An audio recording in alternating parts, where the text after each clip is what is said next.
And we are live. My name's JP Berg, and this is episode 38 of the Philosopher, the Stoic, and the Teddy Bear. I'm joined with my co-host Peyman Askari. How are you doing, sir? I'm doing good, man. It's good to be here with you. Absolutely. So tonight we're going to be discussing Bill C9 and the war in Iran. So with that said, Peyman, I'll throw it right over to you. Evidently, they shut down the debate on Bill C9. Yeah, they did, but I'd rather actually not start with Bill C9. I wanted to start with the testimony by this gentleman in the Heritage Committee in Parliament today. I got the impression that he was there to blow the lid off of the CBC, this entire fraudulent operation that was started with, I guess, as Peter McIsaac was saying, Gerald Butts. Like, they came in and we came, we saw, we hijacked. Mm-hmm. But ironically, the committee got hijacked by the Liberals. One guy started going off about how the CBC is anti-Semitic. About 2/3 of them were talking about how there was discrimination. There wasn't enough diversity. They didn't. They were using all these leftist buzzwords. So I think the Conservatives were hoping to get a win and take that tool away from the Liberals, but they got infiltrated. Very possibly. We all anyone who watches this show knows how I feel about the Conservatives. I don't have any faith in our system, but I was unaware of this particular incident. Didn't you hear this guy? He was going around talking about how everybody tune in. Is he some East Indian guy? What was his name? You keep talking. I'll find his name. Yeah, I was just going to say, but I mean, the CBC is state-funded media. They passed a law, I believe, back in 2019, where they don't even have to legally tell the truth to you anymore. Everyone, even normie conservatives, and they realize this CBC is just, you can't trust it at all anymore. It's kind of an insult at this point. Yeah, but you and I know that. His name is Travis Donraj, by the way. And they're interviewing his lawyer. She's a complete bimbo. They're interviewing his co-host, this East Indian woman, and they ask her about, what's going on, what's wrong with CBC. Give us the goods, spill the beans. And she's like, they were really mean. The first day a woman was having labor pains and they didn't take her to the hospital. I'm like, this is not national news. Like, lady, millions of people got forced into taking a vaccine. And then she's like, they called me the brown bimbo. And I'm like, well, I wouldn't have called you brown, but you're definitely a bimbo. I mean, you're not a journalist. Yeah, it's just the same old stuff we're all used to. This outrage, this victim culture. If they're using the buzzwords, you could shoot it down right there. Like, this is like the weaponization of terminology. Like, once you hear diversity, that literally translates to absence of white people. That's what they mean when they say that. And every time someone uses that with me, I ask them to define it, and they'll try to, and then I'll point out that aspect of it. It gets them every time, because that's exactly how it's utilized. I guess I can tie it back to Bill C9. I've had a horrible day today. I was out in the yard working, and I was just getting more and more pissed off all day listening to this goddamn testimony. They are children. They can't survive in the world, and they're talking about how journalism, they can't find funding. The government's got to step in and do funding. And they specifically pointed to Bill C11, C18. They said the Online Streaming Act and the Online News Act, they were great things, but the government's got to do more. Like, that's what I mean when I say the Liberals hijacked it, because I have to believe they hijacked it. If that is the majority of the electorate in Canada, we are screwed. I mean, we're famous for that. The government has to do more. That should be like the official logo of Canada, the Canadian electorate. We look to the government to solve every problem we have, and the news and the funding of all this is another aspect of it. I mean, it doesn't surprise me at all. Yeah, they could change the motto to peace, order, and more governance. Yeah, and people would cheer that on. Just totally, utterly oblivious to what's occurring. That's Canada right now. You look at this C9 thing. I've been just spamming about it. I don't know what I'm so concerned about this. I'm making all these posts, and half of the comments are from Liberals. Like, it's just for hate speech. It's like, don't you wonder, what are you, hateful? It's like, oh my God, they don't understand. Like, the core criticisms of this. It's like, well, what is hate? You know what I mean? They don't understand how it's subjective and how it could be weaponized. Even if you tell them, like, look, would you like Pierre Poilievre to have the same power over speech? Of course not. You know what I mean? Like, but they still don't get it. It's just they've been conditioned. I got bad news for you, JP. I think you might be talking to people in India. I don't think Canadians. I've never really had that conversation. It's either they don't care, or they're the 1%, like Rachel Gilmore's. And that's it, man. Most of the people that are actually on here commenting on posts are bots or paid people. I mean, it's at this point, even if they're not, I think of them the same. They're like NPCs. They just don't get it. And there's so many people on the right too. Not that like I got it figured out. I mean, it's never been more complex. In fact, I've never felt more uncertain of my interpretations. But it's just like some people they just don't have the first clue. It's scary. The right's got its own problems with the fracturing. Your original question was about Bill C9, and I keep dodging the question because I just don't have faith in Canadians. Like, we have this land appropriation going on in BC. We just got hit with a 1-2 punch, the Cowichan and the Musqueam. Mm-hmm. I don't think anybody, my parents don't know about it yet. I haven't told them because they never listen to me. I don't think people, the level of apathy is beyond belief. And it's a good time to speak to the efficacy of the Canadian media. The media should be like one of the biggest stories. That should be everywhere. Same with the censorship aspirations of the government. They work for the government. They work to disinform or misinform.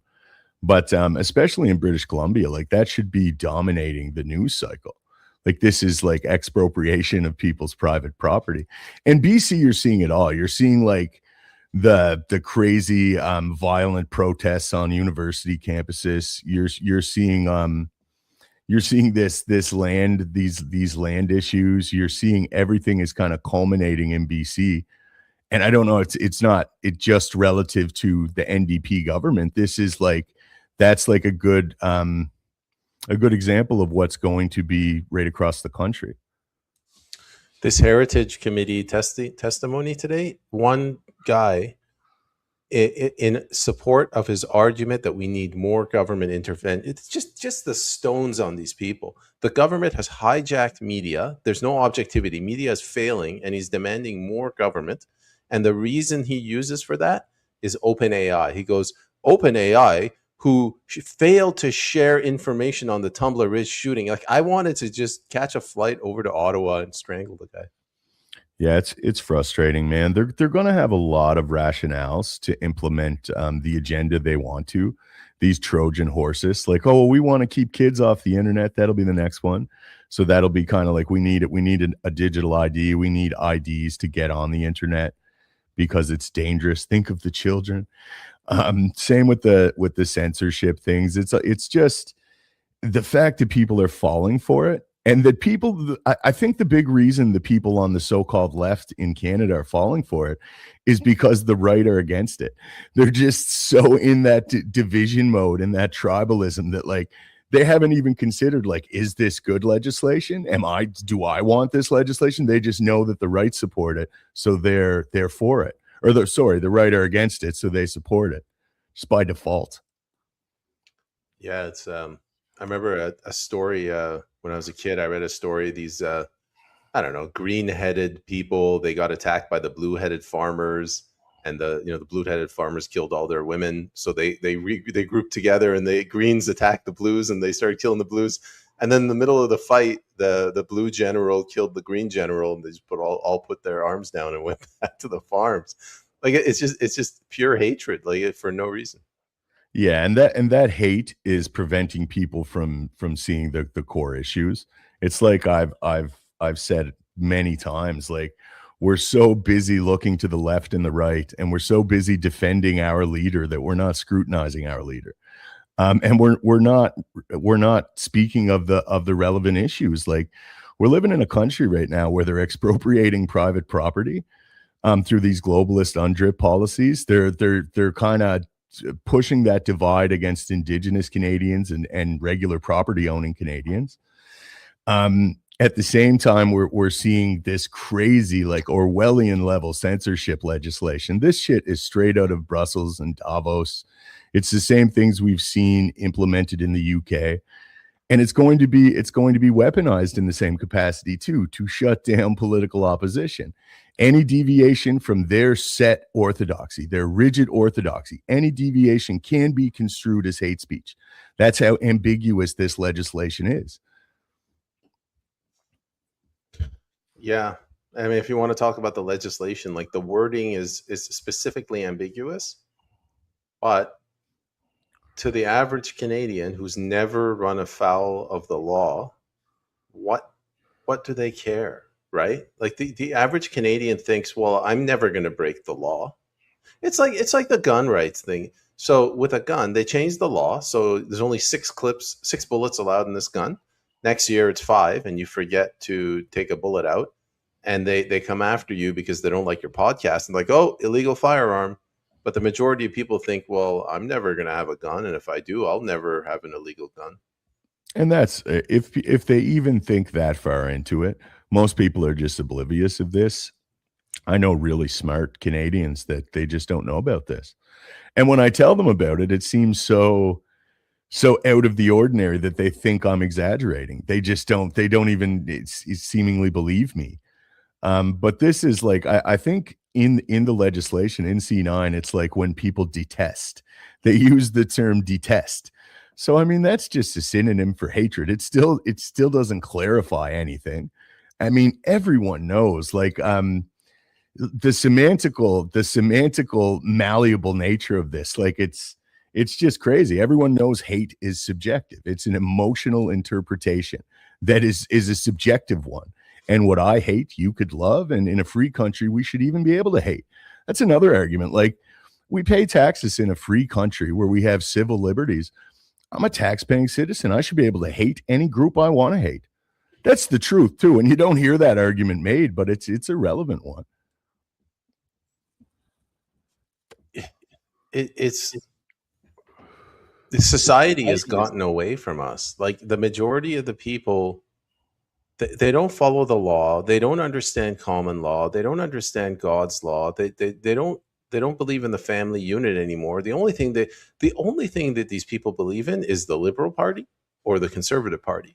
And they have to rally behind them and have faith in the party, and the party will take care of everything. And it's the whole ideology associated with the party, and you see it through the Western democracies. It's this leftist ideology. It's in my eyes, it's more of a psyop than this natural thing the left have, but it's this neoliberal ethos. Like, they believe in moral relativism. There is no good and evil. So they believe gender is an abstract, and it can be infinite in the way it's interpreted, and we should enshrine these things in our law. They believe that white people are irredeemable.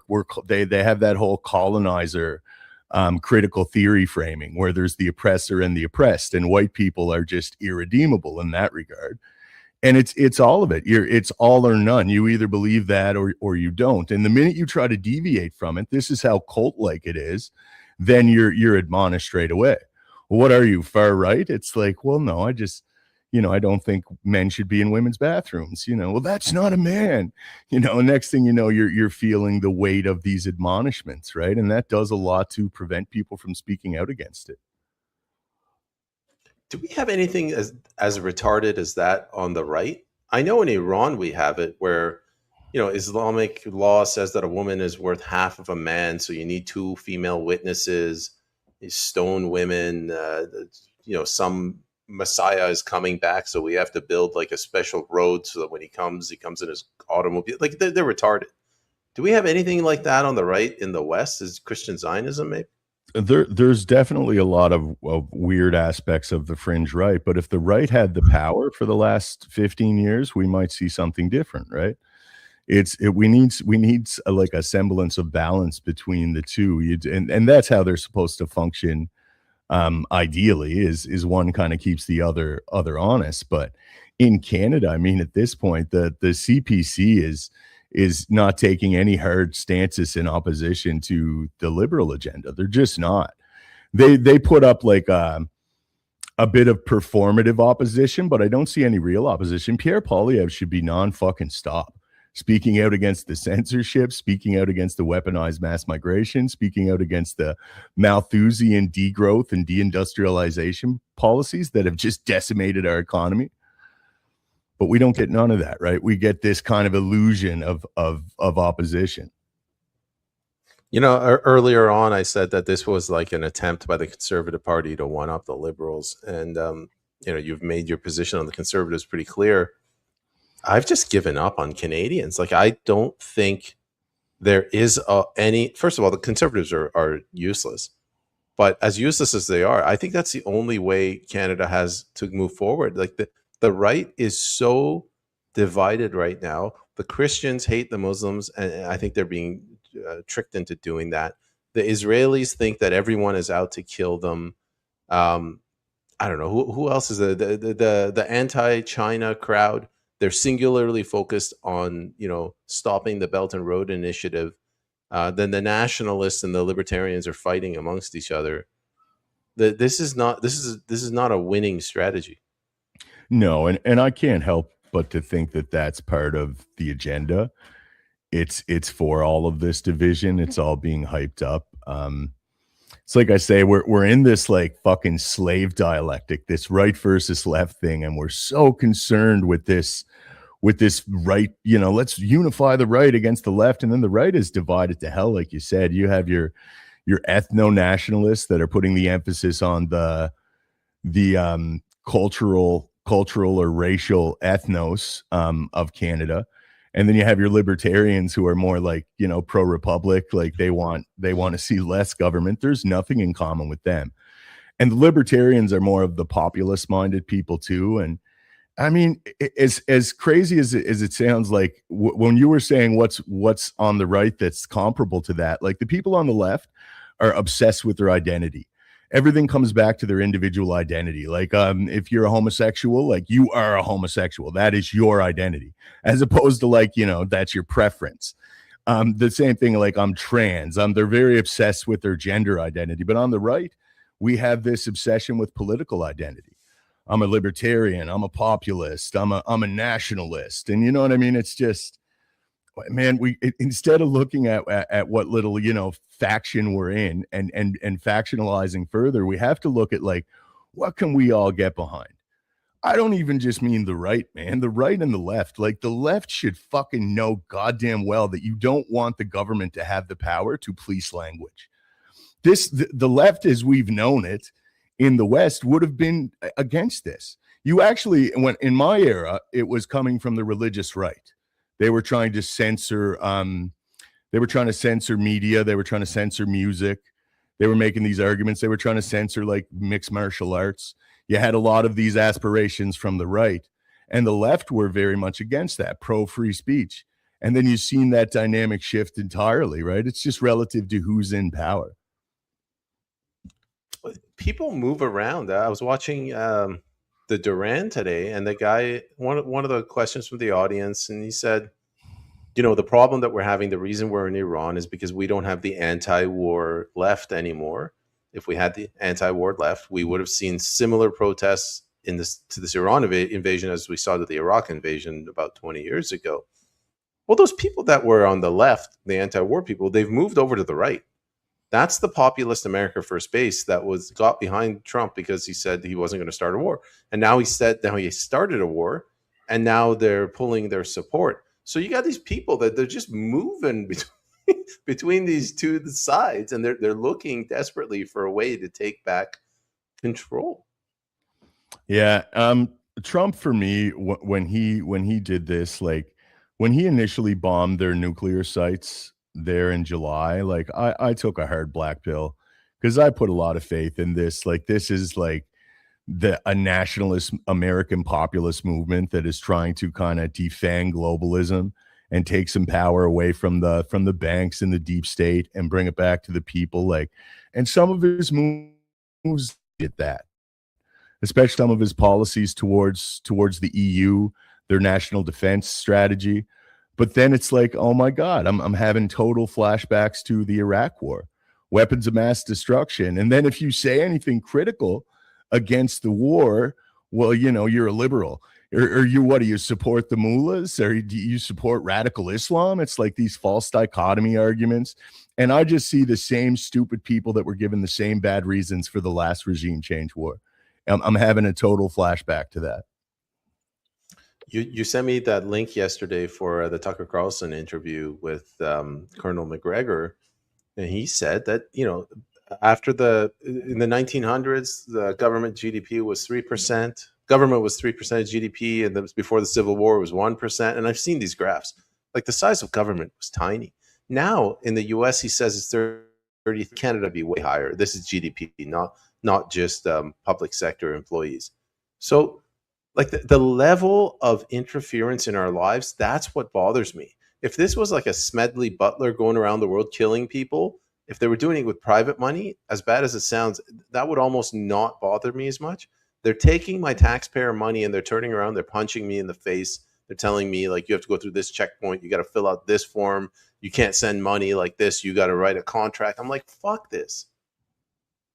Yeah, everything about what's happening right now is just it's not looking good. Like for me, watching Trump do this and hearing all of the rhetoric and seeing all of the people desperate to maintain their narrative, it just, I don't know, man. It makes back this. Putin has said this numerous times. He said that the president of the United States of America is a show for the people. It's literally run by the deep state and the CIA. He said that multiple times during speeches to his own people, during interviews with Russian media. And when I seen Trump, like, this isn't any president that decided to do this. This is Trump. This is the president that ran on the antithesis of that, who didn't just critique war. He critiqued the Middle East wars and the regime changes and how detrimental that has been to the world. And then he flips and does this, and it's just like, yeah, we got to get behind him. And the sycophants will admonish you if you criticize this move. It's just phenomenal to me. It's just like, it reminds me of a Nietzsche quote, like, not very many people seek the truth.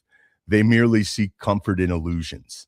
And that's what people are looking for. They're looking for something that's going to, make their framing make sense. So they think they have a clue of what's going on. I think this goes back to Butler, Pennsylvania. I always say he stopped criticizing the FBI the moment the bullet grazed his ear.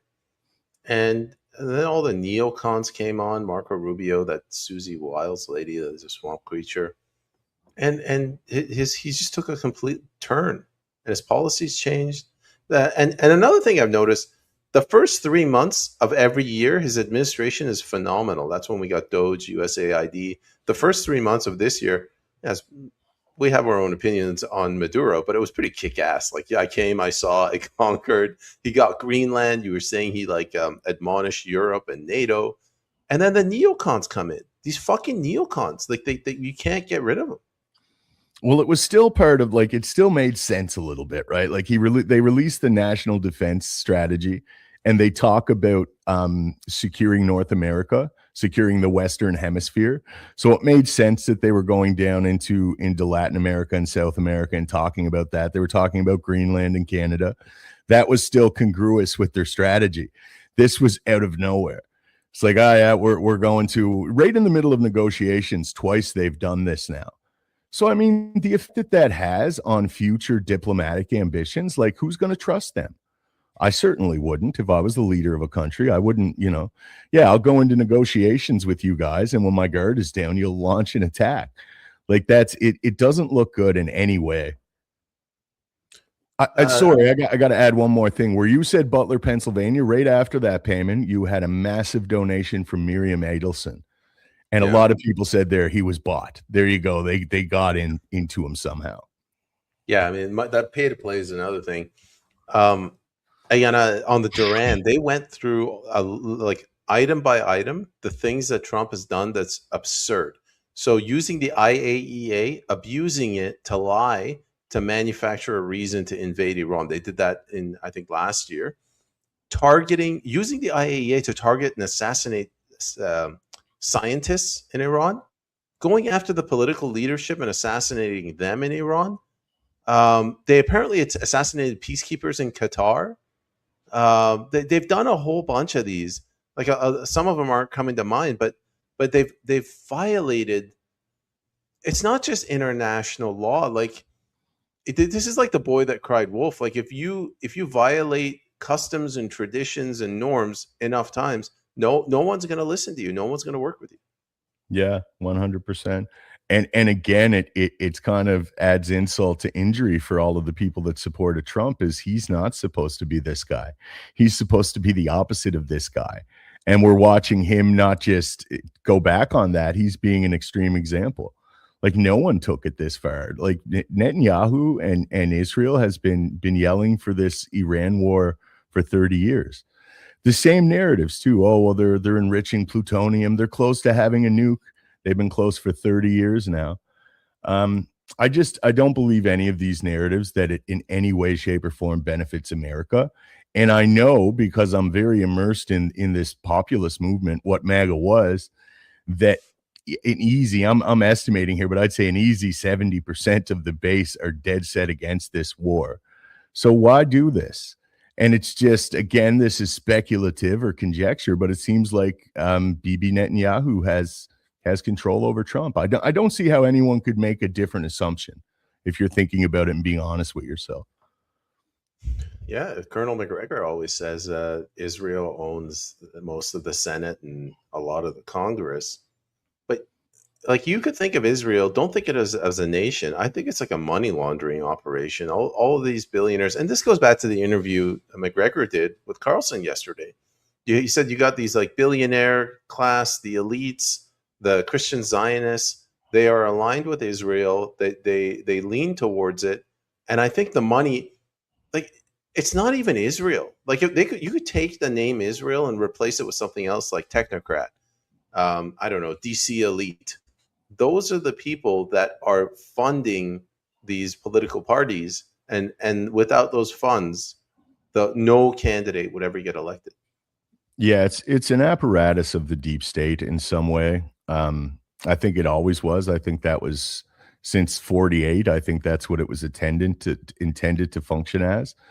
I think initially it was very mutually beneficial, but now it's like something's gone horribly wrong is how I interpret it. And there's a lot of moving pieces, and there was a power struggle for this administration right from the get-go. You've seen Elon Musk with all of his success with Doge. He was seemingly pushed away. He has a black eye and he gets an award and they kick him away from it. And then he goes and has a tantrum and says Trump's in the Epstein files. You have all of that come out. Like, man, it's there's so many moving pieces to this. It's really hard to get some stable ground to stand on. And at the same time, all of the sycophants are like, they don't want you to even question it. It's like, I'm just not that guy. I'm going to call things as I see them, and I'm fine with being wrong. In fact, I pray that I'm wrong. I pray that I'm wrong. And there's some 5D chess, and it's like the Promethean Action Group says, like, you know, it's just a big war against the British Empire and the city of London, and they had to do Iran. Like, I don't know, man. It seems desperate to me now. It just seems like bullshit propaganda like the rest of it. No, I agree with you. And if it turns out that I'm wrong, I'd be happy to say, holy crap, I was such a fool. I was an idiot. Now, imagine if Trump plays some like 5D chess and then jettisons Israel. Israel gets destroyed. Iran gets destroyed. And then there's relative peace in the Middle East. And then he comes out and he says, all right, we're not going to have any more foreign wars. We're going to heed, George Washington's advice. And by the way, we're taking away 98% of regulations, and everyone is happy. Like, I hope that will happen, but I don't think it will.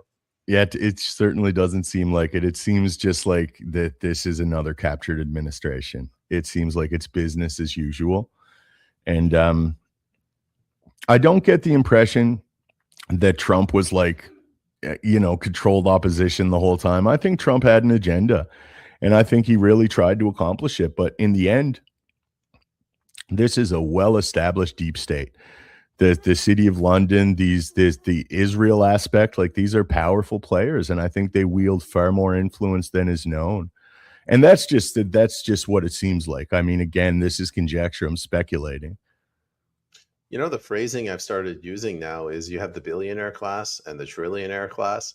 So the trillionaires would be like the central banks. They're sitting back making money off of, printing money out of thin air. You pay the vig.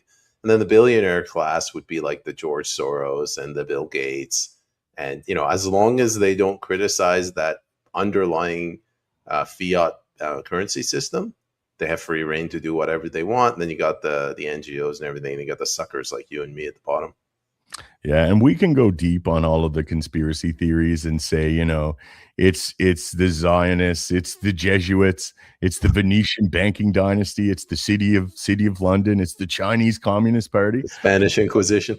Whatever it is, though, there's one thing that's undeniable is how they enslave humanity. And humanity is enslaved through the monetary system, through fiat currency and this debt-based usury thing that, like, there's no soundness to our currency. It's just it's printed. It's like if you're not so much a citizen of a nation as like you're an employee of a commerce district, and it's like our national our money is like it's almost like you're indebted to the company store.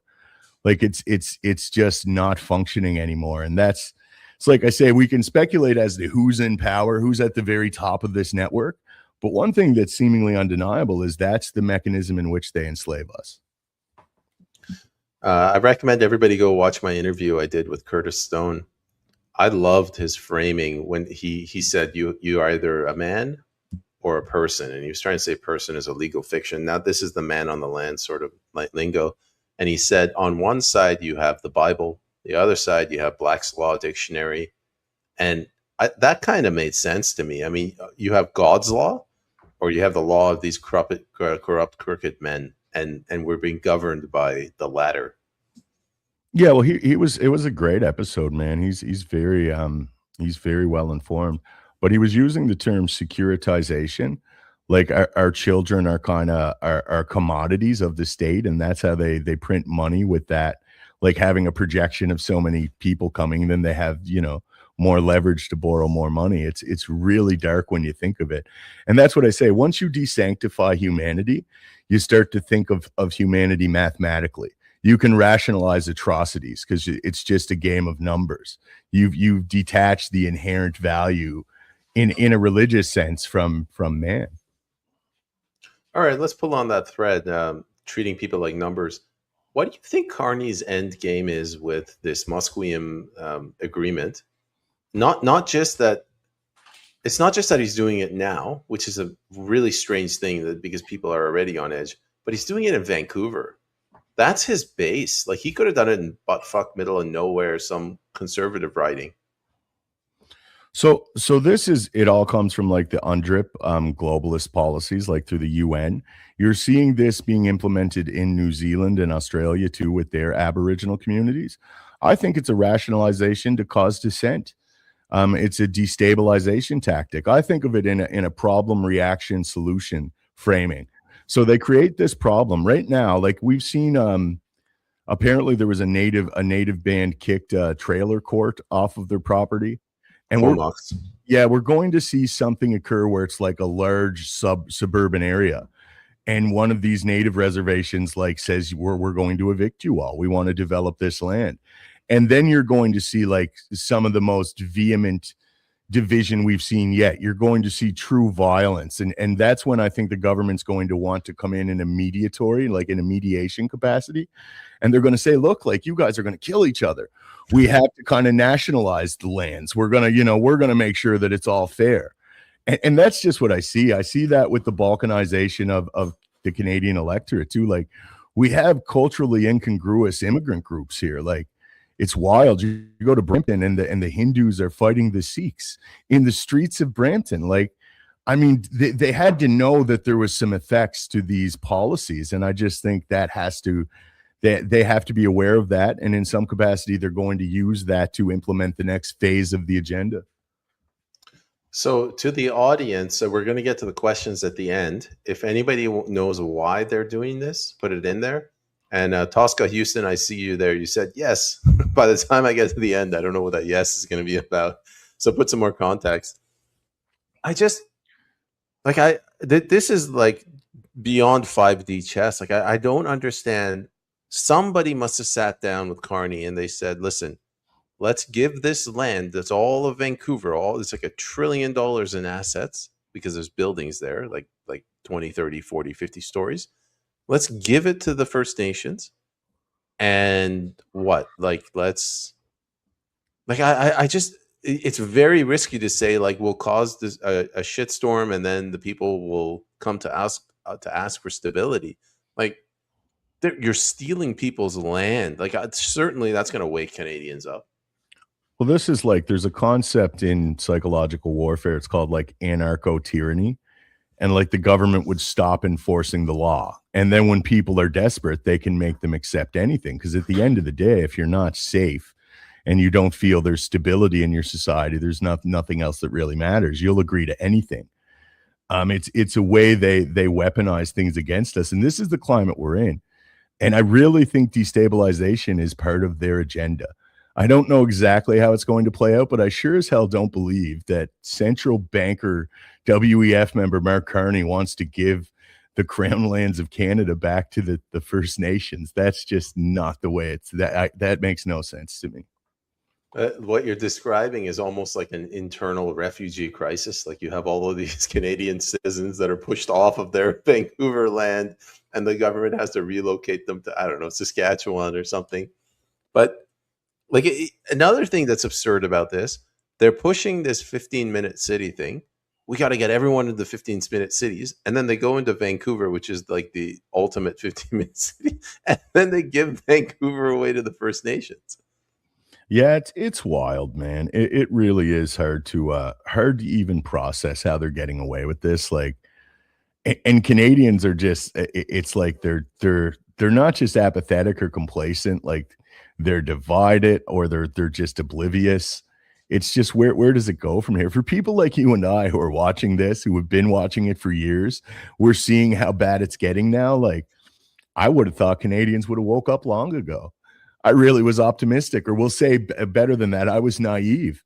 I'm thinking, well, Canadians are going to realize this is crazy. Like they're not going to tolerate this. But the reality is, it's like you say, they're getting their pumpkin lattes. They're going to hot yoga. As long as it's not affecting their day-to-day existence, they just don't give a fuck. It's crazy. Yeah, we often say like we're in an echo chamber or a bubble. But I think it would be more accurate to say that we're basically like a Dungeons and Dragon kind of group of 3 or 4 people. I was watching that Heritage Committee thing today. These people who claim to be journalists are praising the Online Streaming Act. They're praising the Online News Act. They're vilifying Facebook and Google, and they're saying we need more government subsidies for local media to, save our democracy. And I'm just like, if this is the electorate, I can see why they gave the land away to the First Nations. Yeah, it's pretty crazy. And the big thing, like journalism is a joke in Canada. There's some independent ones that are decent. All of the corporate press swill merchants, they're pushing narratives. They work for vying interests.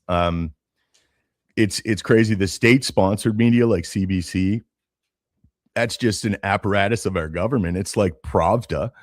And like we used to have a core, there was integrity and impartiality associated with this profession. It was considered the fourth estate. You played a crucial role in condensing the complexity of politics and presenting a digestible summation to the electorate. That was your job, and it was very important, but you don't get that anymore. There's no integrity, even with some of these so-called independent journalists online. They're cheerleaders for their team. They're not being objective. They're just, it's a joke, man. And that's what Canadians got. So it's not to take it off, like to let them off the hook, because ultimately we're responsible. We get the government we deserve. We have the power to do that. But we're being misinformed. We're being played off against one another. There's just this entire synthetic ecosystem of information. And Canadians are not just oblivious. They're in many instances they're being directly misinformed. It's a full-time job to educate oneself. Take everyone that's in the audience right now. Like I think all of those individuals are more informed than anyone that's on the payroll for the CBC. And these people aren't getting paid. That's why I'm getting so offended when these people go to Parliament and they're complaining about how they need more money from the government. Well, I'm looking at the people in the audience. They're not getting paid for being here, for educating themselves. You and I for sure are not getting paid. Well, relative to that abdication of responsibility, or even like we'll go as far as to say a dereliction of duty of professional journalism and journalists, we've seen this market kind of start to arise. And there's a lot of like really vibrant independent voices in this space. Unfortunately, they're buried in the algorithm while all the bullshit culture war grifters are put to the top. But that's why I think we've seen this market emerge in this independent ecosystem is relative to that dereliction of duty. Yeah, I mean, like the reason I got into this is because I had this insane ambition to save my country.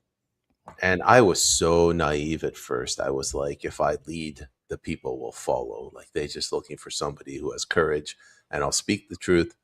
And people don't want to hear the truth. That Nietzsche quote, I'm going to butcher and paraphrase it, but people want to hear what they think is the truth. They want to hear what they already believe. Mm-hmm. They want to like a confirmation of their worldview. Yeah, 100%. And they want to get comfort and security from that narrative. So, and that's what it is. And politicians in Canada, they know this. It's like you tell the story of running for the PPC, like you were trying to be honest and tell people like what's going on. And you said like the other person would come in, the Liberal candidate, and they would just say, we're going to give you all kinds of money. Like we're going to invest money into this project and that project, and everyone would clap. It's like no one wants to hear the real news. It's like we're not doing good, guys. We have to reassess this whole corrupt situation. No, the politics is like if you're in the Middle East and somebody steals your wallet and the cop shows up and they manage to find your wallet and they give you like 75% of your money back. Well, that cop is working with the pickpocket, right? So like they're stealing your money, but you don't realize it because the taxation system is indirect. So the politician, the candidate's like, we will put $250 billion towards your mortgage in the event that this horrific ruling by the federal government takes your land away from you. I'm like, yeah, but you took my land away from me, and now you're using my money, and my grandchildren will have to pay interest on that money to pay what I owned previously. And this is what I think. I will assert that I don't believe that Mark Carney and the Liberal Party wants to give Canada to First Nations. I think that there's something here we're not grasping yet. And it has to be in that problem, reaction, solution. This is going to cause a mad reaction. It's a problem. They're expropriating private property of tax-paying Canadians. That's a big problem. There's going to be a reaction. It's not going to be good. And then the government's going to have to provide a solution. This is just how we see change being implemented. Well, let's play this out here. Since we got another 45 minutes, we're running out of topics. Do you remember a couple of weeks back, they were talking about extending visas to people with military experience? Mm-hmm. And now they're taking Canadians' lands away from them? Yeah, there's also firearms confiscation schemes. They're looking to confiscate the firearms of tax-paying, law-abiding citizens. They're looking to enact like sweeping Orwellian level censorship. They're bringing in foreign mercenaries. That's what a mercenary is. You have military experience. You come into Canada, we'll set you up. When are native Canadians, like native-born Canadians, going to realize like we have a problem? Where this is all classic symptoms of a government going tyrannical. Anytime in history, and you could vet me on this, you can go check this out. Anytime a government has disarmed their population, it immediately resulted in something that population would have probably shot them for. It's not a good sign. It's never been a good sign. People think of guns as like a protected class of property. Something that's horrific. No one should have, like, I don't know, anthrax or nuclear weapons. But you're giving up your agency. You're giving up a portion of your control. And if you do that, it's think of a woman, like a young girl. If a young girl doesn't respect herself, young men are not going to respect her either. You know, like she has to push back. She has to somehow show that some things are not allowed. And it's usually what we call groping. It's the same thing with weapons. Like, if you don't push back, if you let them take your weapons, they'll start taking more and more. And I wouldn't be surprised if they start coming after. I think they're going to come after farm equipment, because what's happening in Europe, a lot of the farmers go with these heavy, like 10-ton trucks. From there, you could go after things like chainsaws. I mean, technically a flamethrower. You can buy a flamethrower for farm. Like they'll just keep escalating and escalating. Yeah, it's relative to the conditioning and the propaganda that we were fed. We were fed a steady stream of just super, like, very biased information on firearms and what it means in a free society. Like, for instance, when firearms became accessible to the population, when you started to see cheaper models being made, some of the early names for these, this is during, like, the Wild West, so to speak, during that era when, like, you know, this was important. Like, these models were called the peacemakers, the equalizer. Why? Because it was equalizing prior to the advent and the proliferation of small arms in the West and in the settlements. These people were there would be a band of guys that would come up. They would take your whole harvest. They would steal your pig. This was common. They would rape your daughter. You know what I mean? And then they'd move on to the next farm or the next homestead. But this changed everything. This was an equalizer. This, like, any technology could be used for good or evil. What's the answer for bad guys with guns? Good guys with guns. It's such a one-dimensional understanding of things. And unfortunately, that's the level of can't even say it's intelligence or aptitude. That's the level of conditioning. These people have been conditioned from birth to accept these fallacious premises. You can't have this conversation with a liberal, or insert whatever label you want for the other side, because like to me, it's not the gun. Like, if somebody comes at me with a gun and I have a gun, it's terrifying. One of us is going to live and die. Okay, you get rid of guns. Like, the guy's going to come at me with a knife. Like, you're going to get into a knife fight. That's arguably more terrifying. So, but they won't. They don't listen to that. Like, these people that are against guns, they have tunnel vision. Like, they just see this gun. It's like this hot red flashing, evil thing. And you have to get rid of that. Nothing else matters. Once we get rid of that, then we'll worry about guns. And after that, baseball bats. Yeah, guns are bad, right? The government is going to provide this situation where they keep everyone safe. And that's crazy. It's like you hear the term a monopoly on violence. And that's what happens in a state where you're disarming your citizenry. In America, the whole premise was not just should people have the right to bear arms, they should have the right to form militias and to train and to have plans. You know what I mean? Like, and it was always, the duty of Americans to ensure that their Republican style government wasn't overtaken, which it seemingly is. So, I mean, that's besides the point, I guess. Former Supreme Court Justice Antonin Scalia, he was talking about guns, and he gave a really interesting perspective. He said that when the founding fathers were forming the Constitution, they went back and they looked at history, the European princes, and the first thing that the European princes did before they enslaved and overpowered the people was take away their guns. And he said that's why it's in there, because guns aren't really that important. Like, you're a father, I'm assuming your kids are far more important than a gun. But it's strange that they put guns in there, but they didn't put, children or parental rights in there. And that's because of the way that they observed how Europe descended. Yeah. And honestly, as a father in not a great neighborhood, it's kind of like, and I know firearms aren't allowed to be utilized in this capacity in a self-preservation sense in Canada, but man, like, there's a solid argument that you're being irresponsible. A gun is one of those things that you hope you never need. But if you ever require it, you're grateful that you have one. You know what I mean? It's just a contingency. Like, there's bad people out there. I can't call the police and expect them to get here before someone murders my family. And when you actually have people to protect, it's not just you. Then you have those concerns. You think of that frequently, especially as a man and you're getting older. You know what I mean? Like, what if someone comes in my house right now? I've got a vicious dog. He's a sweet boy to the family, but I mean, he's a guardian.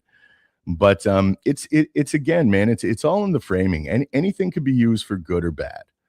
And we forget that because in modernity, in secular modernity, we don't believe in good and bad. We don't even believe in truth. Everything's malleable, everything's interpretive. Yeah, but now you and I we're going down that like people like you and me, we deal with higher level issues. We're trying our best not to be ideological. We're educating ourselves. I think the majority of the people, they either they're just in a hurry to go to Netflix. Maybe they don't care. They just want a quick fix. I don't see this going very well for Canada. Well, the best people are still subject of their egos.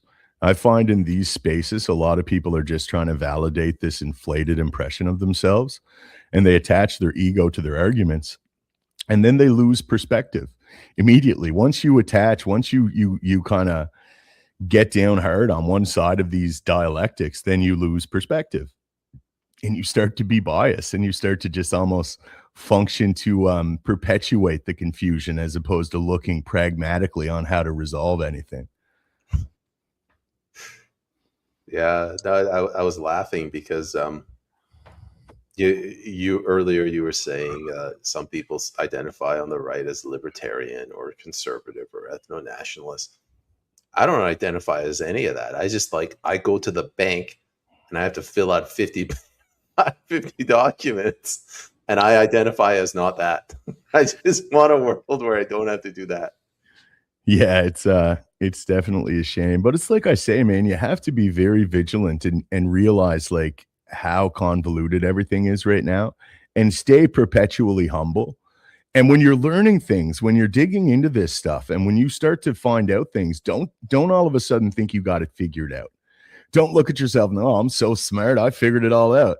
And then start, pushing that narrative. Like, ask yourself honestly, what else am I not seeing? Okay, I just figured out this aspect of things. Like, what else am I not seeing now? And if you're constantly like that, you will remain wise at the least. And you got to be open to the possibility of being wrong. My big thing, man, I'm going to tell the truth. I'm going to call things as I see them. I don't care. That's just, I made that kind of pledge to myself. And I don't care what sycophant gets in my way. Oh, you're panicking. Trust the plan, bro. I don't trust anyone right now. And if you do, you're naive. And I'm happy to be wrong. But I mean, even if I am wrong, these people that blindly are supporting this war, they're still wrong in doing so. Even if it works out great, they're still wrong. Like you have to be constantly scrutinizing your leader. Don't worship your leader. That's fucking stupid. Yeah, I don't even want to get into the Iran war again. Do you want to go to the comments? We got half an hour. Yeah, definitely. How many people do we have presently? 504. I will take a moment right now to appeal to everyone. We're immensely deboosted. We used to get 3,000 live viewers, 2,000 live viewers, 10,000 views per episode. They just fucking kill us now. So excuse my vulgarity and please share this if you can. It's very advantageous for us. We're offended. You're offended. I'm glad you're watching, buddy. Carly Simon. Yes, that CBC interview reeks of desperation. He's talking about the Heritage Committee thing today. But I don't know if he means it reeks of desperation on the part of the Conservative Party. I'm going to have to check that out. I was totally unaware of that. With everything else occurring, it's like impossible to be up on everything. You don't want to watch it. It was terrible. There we go. Most Canadians refuse to come. This is from Cal. Most Canadians refuse to come together in Canada because they are so polarized they can't say someone else is right. Yes, and this really took off after Donald Trump, but especially COVID. Like after COVID, I lost all my friends. On the same theme of that question, they can't admit when they're wrong. And that goes back to my previous comment about people associating, like attaching their ego to this. There's never been a more convoluted era to ascertain reliable information. And everyone has this certitude that I just can't comprehend. Like, how fucking arrogant are you to have this certitude in this moment? And that's what it is. And if we were more humble, we would definitely be able to be more we would be more likely to actually speak together in some way of resolving things as opposed to just fighting with one another.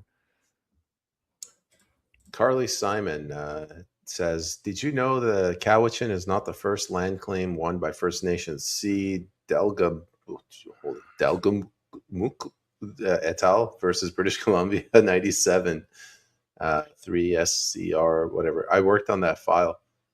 No, thank you, Carly. I guess I'll look into that. I didn't know that. I would have preferred if you gave me good news, but that's more bad news. Thank you. Carly Simon, that's like, you are so vain. I bet you think this podcast is about you, don't you? Do you know the song though? That's that I don't know if she's paying homage to that or if she just coincidentally has the same name as the famous singer. I was unaware of that. It doesn't surprise me. I mean, this was a problem that was going to eventually come to a head, especially considering these land acknowledgements. Like, man, we've been spending the last 10 years going out of our way to say that this isn't Canada. This is actually the unceded territory of whatever First Nation side tribe resided here. It's nuts. Of course, there was going to be a effect to doing that and to having that. You know, words have meaning. It's the same thing as when you say we are colonizers, all white people are racist. And I think even myself, we kind of had this impression that, oh, these are just useless kids. You know, they're foolish. It won't go anywhere. But it does. It has an impact. Yeah, 100%. It's almost like magic, man. Like all of a sudden there's these new terms you never heard before and they have a very specific meaning, and then everyone starts to believe in these words, and like really it's like, it's crazy how effective this is. Do you remember during Trudeau, when things were getting really out of control, that the LGBTQ community, they're like, we're here, we're queer, we're coming after your children? Yeah, man. Remember that? That was phenomenal to me. Just when I first started to hear LGBTQ community. So let's just talk about that for 1 minute. People don't critically analyze anything. And this is like, when I first started to hear that just doesn't make sense. What does a lesbian, a gay, a bisexual, a transsexual, whatever the other letters stand for, what do they have in common? Like, a community usually indicates that there's some shared values, or there's a shared lineage, there's a shared something. What they're doing is they're reducing people to their sexual proclivities or sexual preferences, and then they're putting them all in this group together, and they're saying this is a marginalized group, and then they're using that to pass laws and to pass legislative ideological things. And it's crazy, man. Like, why don't people realize, like, that's bullshit? There's no such thing as that community. It doesn't exist. I'm sorry. Strange stuff. Tosca Houston, hello, sir. Unacceptable says ignorance is bliss. Yeah, I'd agree with that, JP. Yeah, it makes you wonder sometimes, like, should I just, shut her down? Like, what am I doing here? Like, it's like, once you know, you can't not know. There is no blue pill that you could take and forget this stuff. But it's like, if I try really hard, maybe I could, kind of ignore it all and go back to a mundane version of life. JT's got a good comment. They should call it the piss on George Orwell bill. I think that's a reference to Bill C9. Yeah, Orwell saw this coming for sure. And so did Aldous Huxley with Brave New World. Like, the social engineers are going to run society. Once you started to see mass media, it was kind of easily to come to that logical conclusion, just looking at the way things were going and how this is utilized to herd and control people with these narratives that are perpetuated by, initially back then, it was just the media. It was like newspapers and stuff. That was what was pushing these narratives. Then we got, television, so they could, ideologically subvert people with their sitcoms and their television shows and their movies and the weekly news. But now, and I'll end it here. Now we have this model of social media, which I truly believe is a sophisticated algorithmic propaganda tool, where they could put emphasis on or de-emphasize any narrative they choose, where they can cause and foment division. And I mean, we're all on here just kept in these different echo chambers. It just seems like another tool of our control. I just can't believe how far Canada slipped since Trudeau got in 2015, simply because of the way they took over the media. Yeah, well, that's a powerful apparatus, man. That's a powerful tool to have. And then to block media too, and to suppress everyone who's trying to voice a true oppositional stance. Alice not woke.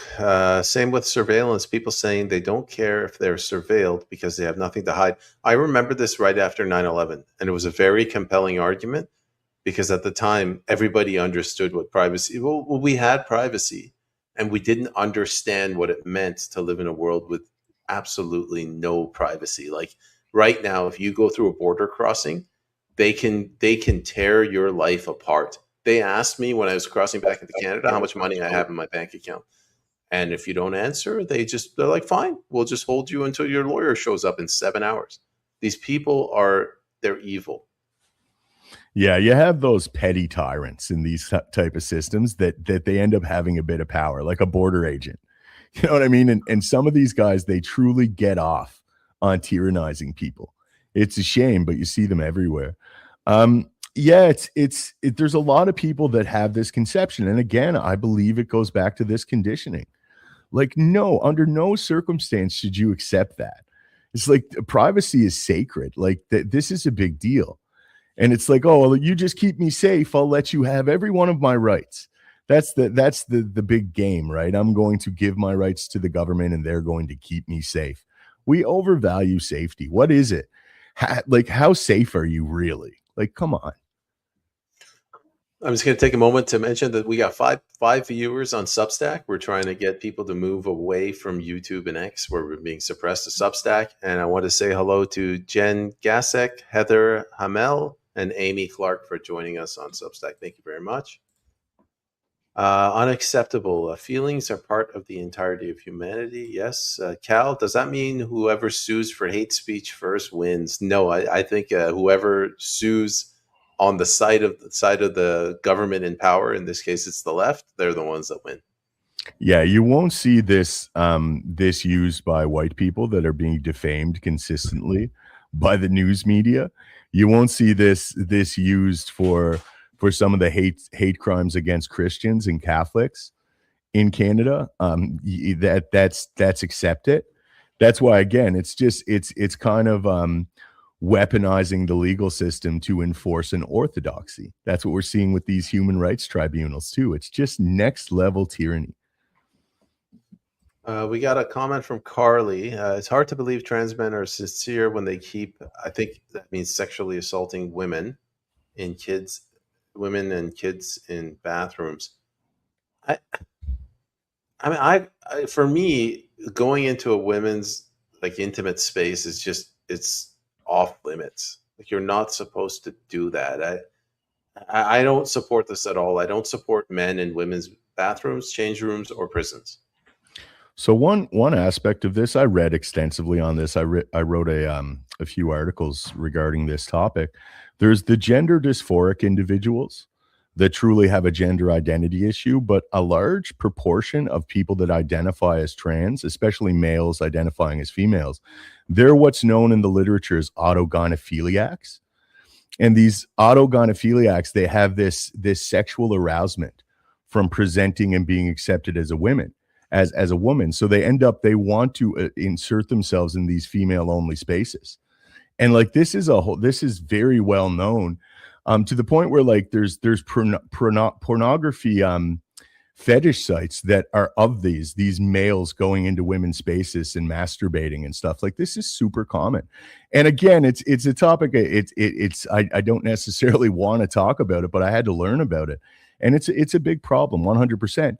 But again, you can't insinuate or even infer that all trans people or whatever this, like, I don't even believe it exists, but you can't say that. There is people that are definitely, rapists and sick people that are of this class or have this designation presently, and they're utilizing it to their advantage by getting in these spaces. What else we got? What is Carly Simon saying? In my opinion, the left wants to legalize everything hedonistic, no matter how immoral. I was in the early 2000s, I was riding a taxi cab and I was talking to the cab driver, and we're saying, listen, these homeless people, these drug addicts, they're going to do drugs anyway. Doesn't it make more sense if they could get it from the government, where you have safe drugs, as opposed to a dealer that might spike the drugs? And it's a very compelling argument. Again, when you grow up in a world where everything works, you don't know what it's like when it doesn't work. Now we've decriminalized drugs, and it's getting into the schools. We have taken away the stigma of gender identity disorder, and we're calling it transgenderism, and it's being promoted in the schools. Yeah, it was a compelling argument until we seen it implemented, and we seen the detriment it had immediately. And we got to see that in Portland and in British Columbia, in your province. It's been a net detriment for sure. It's been disastrous, really. But no, it's like at this point, you got to kind of realize, like, even if you were for this kind of thing, like, okay, well, it didn't work. let's go back on that. Yeah, course correction. Unacceptable. We are in interesting times, that's for sure. Alice Not Woke. You guys should listen to David Bayer. He just talked about contraction always results in expansion, exodus, and creation. I don't know who he is or what that is. Do you? No, I'm not sure in what context. Well, thanks for the reference. Maybe we'll look him up. JT, heel turn, face turn, WWF employs a game Trump previously played. Do you follow that? I think he's indicating that, it's kayfabe. Trump was actually in the WWF as playing characters back in the day, and evidently now he's playing a character right now. Here's a good one from JT. Israel is the same as the deep state, which is the same as the United Nations, NATO, WHO, Malthusian, technocratic tyrants. I'd say UN, NATO, WHO, they're a little bit lower, but yeah, Israel, deep state, City of London, Christian Zionism, like all of these things, it's almost interchangeable. It's these psychos that are running us. Yeah, it was hard to tell. Now I think maybe JT is right. Prior to this, I didn't know where Israel fit in. Honestly, I thought maybe Israel was in opposition to the UN and NATO in some capacity. Like, clearly there was a fragmentation of this ruling class, and there were different sides vying for influence, and seemingly Israel came out on top because, like I said, this whole regime change in Iran, this does not benefit America in any way, shape, or form. And anyone that's trying to make that argument just seems it reeks of desperation at this point. Gary says, WWF, that's what I thought when Donald and Obama had words at that press gala. This is pre-2016. Yeah, honestly. And there's a lot of people that believe that. I have a lot of friends that I truly value their perspective, and they're very intelligent, highly intelligent people. And they told me the whole time, like, you're fucking nuts, dude. Trump's in on it. Trump's always been in on it. And I'm like, I don't know. Like, again, I go back to that certitude thing, but I knew this in July, and I convinced myself otherwise. And I was listening to the analysis of people that were seemingly endeavoring to convince me otherwise, and I let myself believe it, even though deep down I kind of think I knew better. But now I'm not lying to myself anymore. Here, Carly Simon says, why did he appoint a new Secretary of War? Hegseth is still Secretary of War. He was right on the first. I don't know and what he's a super Christian Zionist. Yeah, I didn't realize that until recently. Well, one thing I wanted to bring up earlier, where the Trump administration really went downhill, was when Matt Gaetz was denied the right to be the AG. Like, I think if he was there, things might have been different. And I think that's why the deep state got rid of him. 100%, man. And again, I think he was forced to take certain people. If you knew that there was a problem with Israel having too much influence as Trump, would you appoint a Christian Zionist in a position of power in your administration? That would be unlikely. So, I mean, maybe he was told he has to take Hegseth.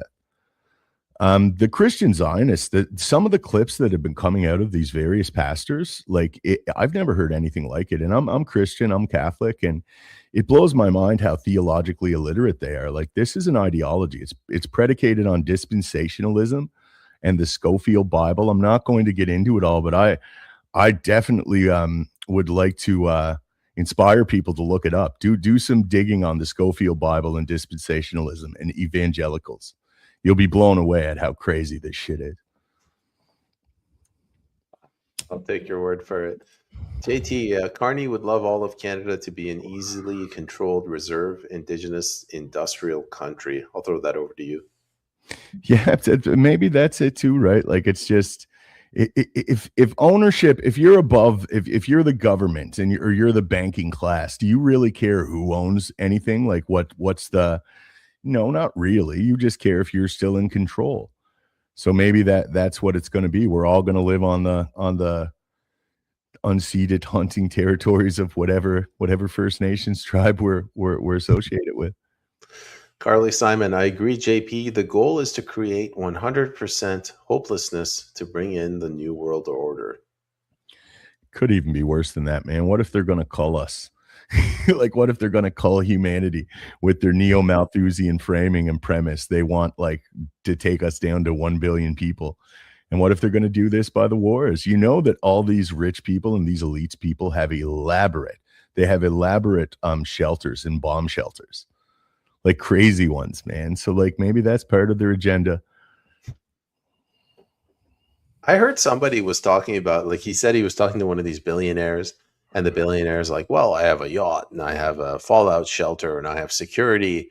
And this guy was a military guy. He's like, you do realize, like, once the nukes start flying, the money that you have, it's worthless.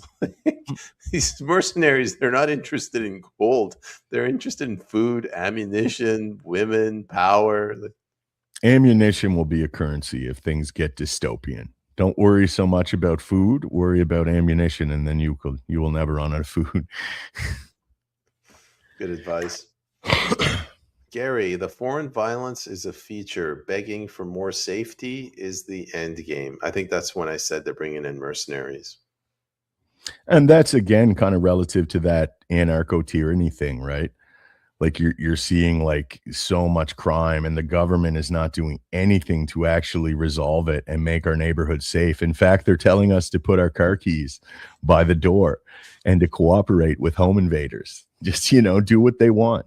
It's like, that's pretty wild, right? So it's going to get to a point where it's so chaotic that people aren't going to care as long as someone says they can establish order again.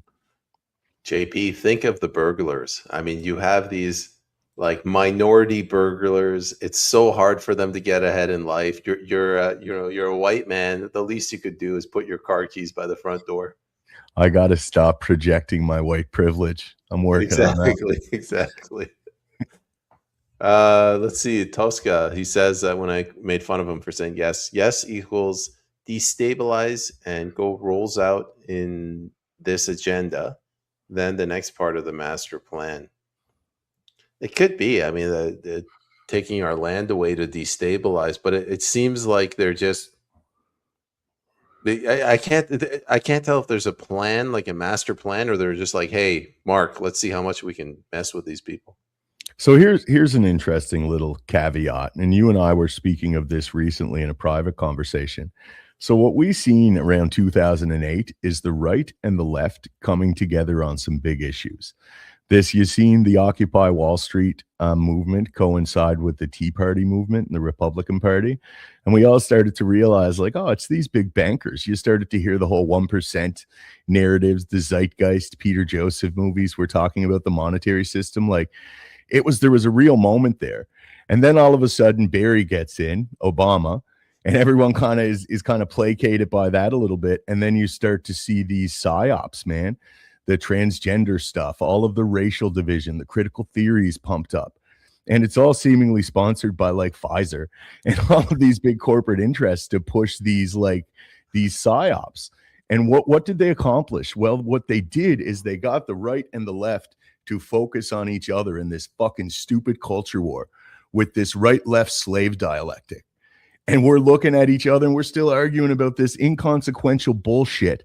Now, inconsequential comparatively, I'm not saying it doesn't matter, but it's inconsequential comparative to the integrity of our institutions or the fact that we're all slaves under this monetary system. Like, these are some things we should find some solidarity regarding, but seemingly it's very efficacious.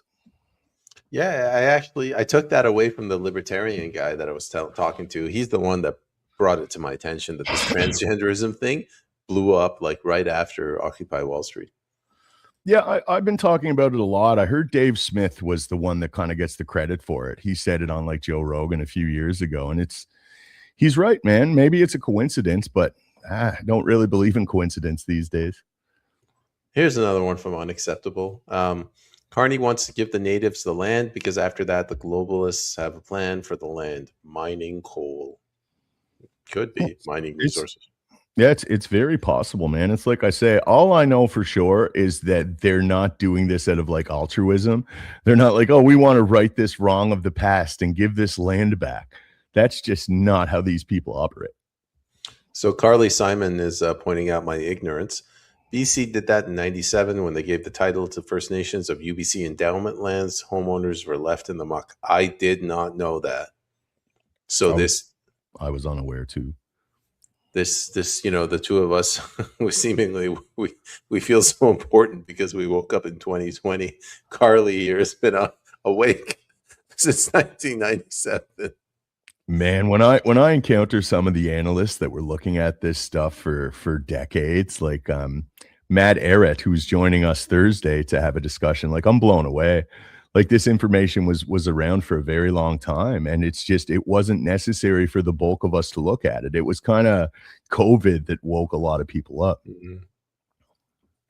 Unacceptable. The natives were easily taken advantage of 100 years ago. That will happen again. Maybe it's happening right now. Tosca JT, all politicians should have an 8-year expiry date at the very least to quell inevitable corruption. I think Bruce Party said this as well. I'll share my thoughts.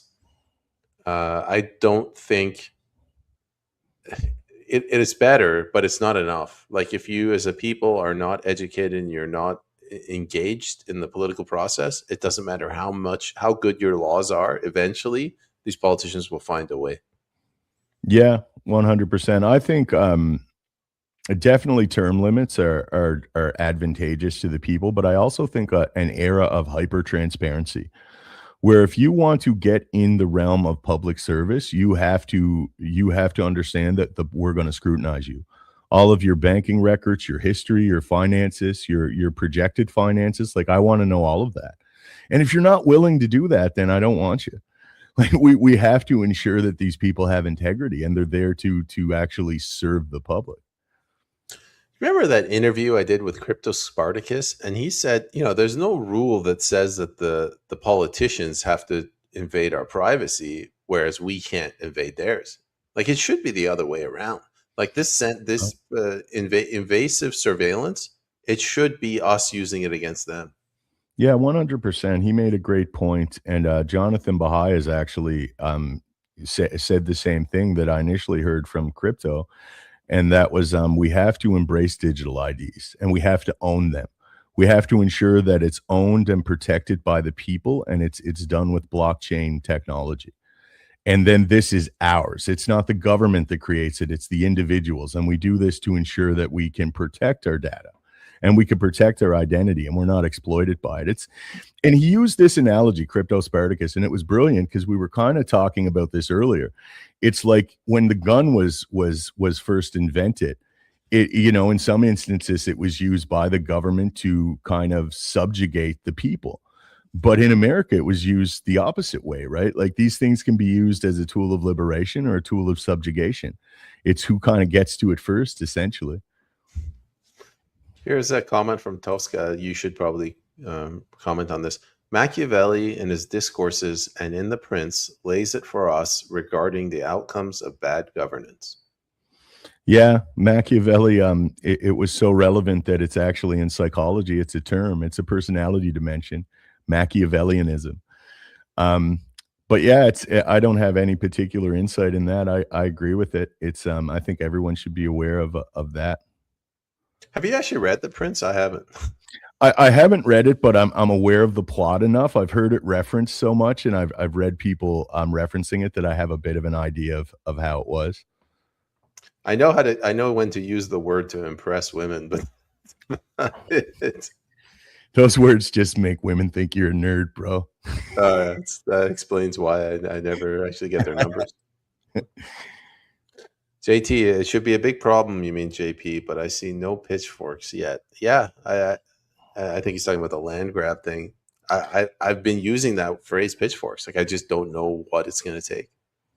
Well, I think honestly the censorship should be as concerning. I mean, the land thing is, and I hate to say it, but presently, even though it's setting a legal precedence, presently it's only affecting people in BC. But this Bill C9, like, this is next level tyranny. This is Orwellian. This is an ambiguous legislation that is inevitably going to be weaponized against dissent. Like, this is what Nepal went off about. Nepal, who I think are probably a fairly submissive population. I'm not super well versed on the Nepalese people, but I assume they're fairly, there's order there, and they like went into a riot when the government tried to censor them. But I don't have the faith that Canadians will do that. Why? Because we're balkanized and we're kept in this right-left struggle. The left are defending this right now. Like, that's crazy. And that's what I mean. It prevents us. This slave dialectic prevents us from seeing what's hurting us because we're just protecting our guys. We're so tribalistic that we kind of forego our other critical faculties. That on the right, it's almost impossible to unite them because you want to tell them Bill C9 is bad, and anybody that's Jewish, they're like, oh, anti-Semitism evil. Anybody that's Christian, oh, we hate Muslims. I'm like, guys, this is about Canada. I don't care what's happening in the Middle East. Can we focus? But everybody is hyper emotional. Well, it's pretty scary that in America you're seeing speech laws relative to anti-Semitism. They're trying to legislate things relative to that. Oh, well, that's hate speech. And again, listen, man, you guys might not like this, but if I pay my taxes and I follow the law, I'm allowed to hate whoever I want to hate. I personally don't hate anyone. I'm very Catholic, and I certainly don't hate people based upon immutable characteristics or group identity. That's not me. That goes very much against my religion and my character. But if I did, I should be able to. I'm not breaking the law, and that's what they're doing. They're legislating emotion, and they're legislating like thought crimes. It's fucking nuts. Just to be clear for the audience, when you say you're following the law, it doesn't mean that if you break the law, some random law like driving drunk, then you're not allowed to hate people. You mean as long as you're not hating people while breaking the law. Evidently, as long as you're not hating people that have power. Yeah, that's Canada for you. What is Alice saying? But they're moving far too quickly with their agenda. If at least 30% of the world chose not to get vaccinated, that means 30% are aware of what's going on, possibly more and more waking up now. I think so. You? Yeah, I say this frequently, man, and maybe I'm lying to myself now, but like whatever's happening in Canada, we are slowly waking people up. It's becoming quite the arduous process, and it's far more prolonged than I initially thought it would be. But inevitably, every day, there's more people that are waking up to the synthetic nature of everything. And I pray when this C9 goes through, because I think just like Carney, with the help of the Bloc Québécois, was successfully able to shut down debate on this in Parliament, I think they'll also be able to pass this fairly easy. And I hope Canadians have the right reaction, which is just absolute opposition to this. I think we should have another convoy or something along those lines. We should get organized and push back against this. It's tyranny. Fingers crossed. This is why Canadians aren't taught American history, so they don't realize they're supposed to be keeping the government in check. I'd agree with you maybe 20 years ago, but I'm pretty sure in the US they don't teach American history either. Yeah, the capturing of our school curriculums, like that's one of the biggest front lines for this information war. They're just ideologically subverting our children. They're teaching this critical theory based victimization culture. They're teaching the neo-Malthusian climate hysteria. They're teaching the transgender stuff. Like, this is nuts, man. That's what they're teaching our children. They're using our tax dollars to pay for it. So that's where we are. Carly Simons, how can Canadians believe any legislation is credible when the Land Titles Act can be tossed out like yesterday's lunch? You saw my post about the Musqueam ruling, the Cowichan ruling. Sorry, I don't know if you saw it, but in the Cowichan court, the judge said you can't reference the Land Titles Act. Like even if you have a title deed, you can't reference it. So you can't come into the court again and say, "Well, I should at least have 50% ownership of the land." Like what? She's got a point, or he's got a point. What's the point of having these laws if they can just be put aside? And it's that's why we have a judiciary that's impartial, and they look to enforce the law in an impartial regard, as opposed to presently, especially in British Columbia, you have a class of radical activists. They're radical progressive activists, and they've been put in this judiciary stacked with them, and they're not interpreting the law. They're enforcing an orthodoxy. They're enforcing an ideology, and that's just I don't see it any other way. Yeah, it's lawlessness. Tosca Houston, please, people need to read the history of guns. I'm pretty naive on that too, JP. Yeah, people need to read history in general. I mean, my God, and from good sources too, like because there's a lot of disinformation going on there too. I think he was referring to your previous comment. Guns are a tool for self-protection and for sport, and yes, the peacemaker. Yeah, 100%, man. That was the whole premise of firearms initially. That was how they were looked upon in Western culture, especially in America. It was the equalizer, the peacemaker. This is making people not be a victim. Now those homesteaders actually had defense if there was a gang of guys that just drove up on them. Tosca Houston, excellent podcast. Thank you. Thank you very much for tuning in.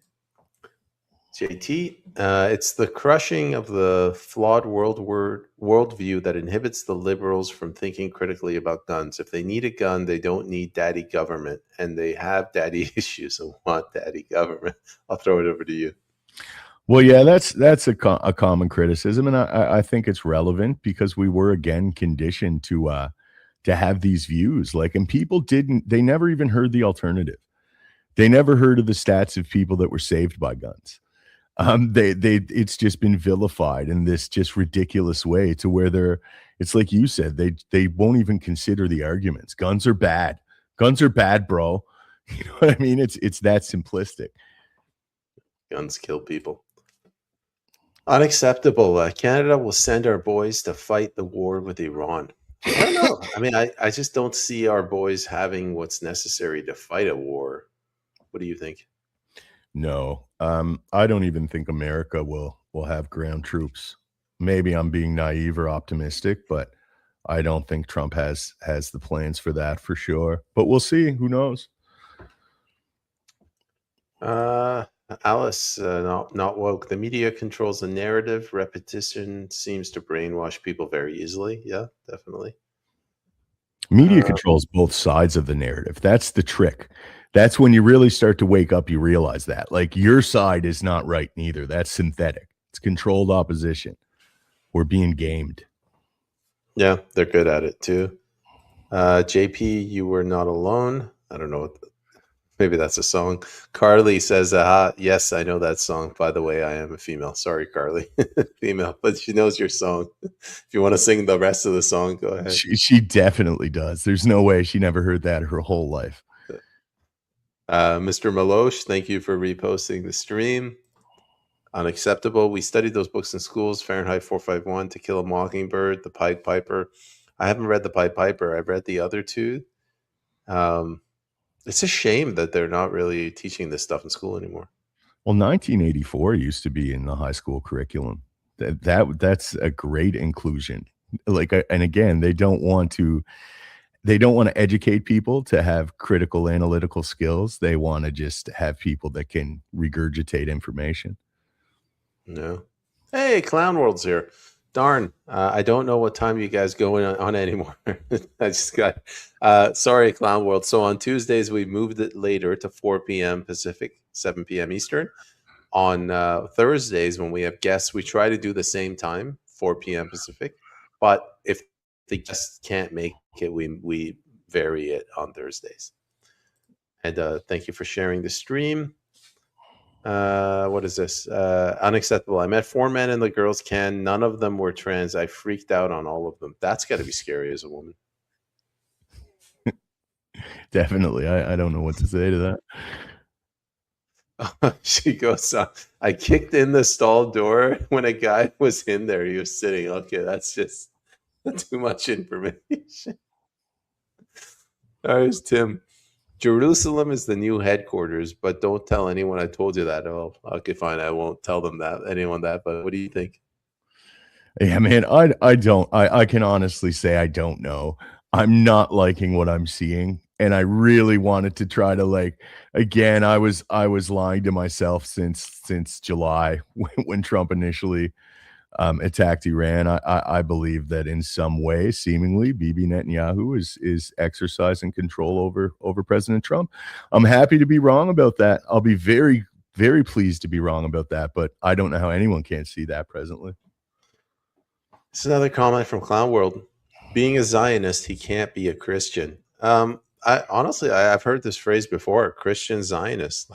It's seemingly bizarre, but they're Christians and they support Zionists. That goes against Christianity. In Christianity, the new covenant is Jesus Christ, and it makes the old covenant useless. In Christianity, as a Catholic, I believe the Catholic Church is Israel. So do all Catholics. That's part of our doctrine. Here's one I'm going to throw over to you, Tim. Geneva Bible, that's what the Pilgrims brought over. I'm not super familiar with that. The Christian Zionism is relative to the Schofield Bible, though. Yeah, I've never heard the Geneva Bible. Nor have I.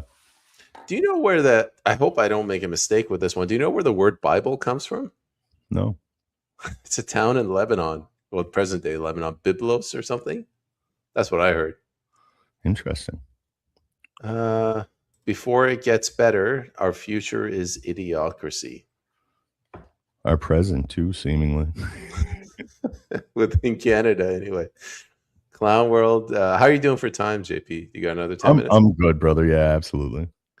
Clown World, I know it sounds black-pilled. It's just that what I'm seeing at the moment, I also have to return to taking long walks. I guess she's a little bit demoralized with what's going on. I'm in the same boat.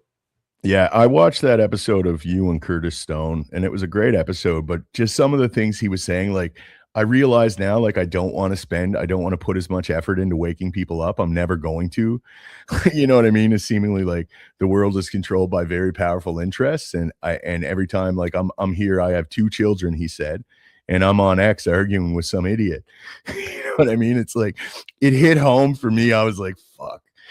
But at the end of the day, I think about this frequently because I put a lot of time into this and I get nothing back beyond the satisfaction of doing it. But for me, this is a cathartic process.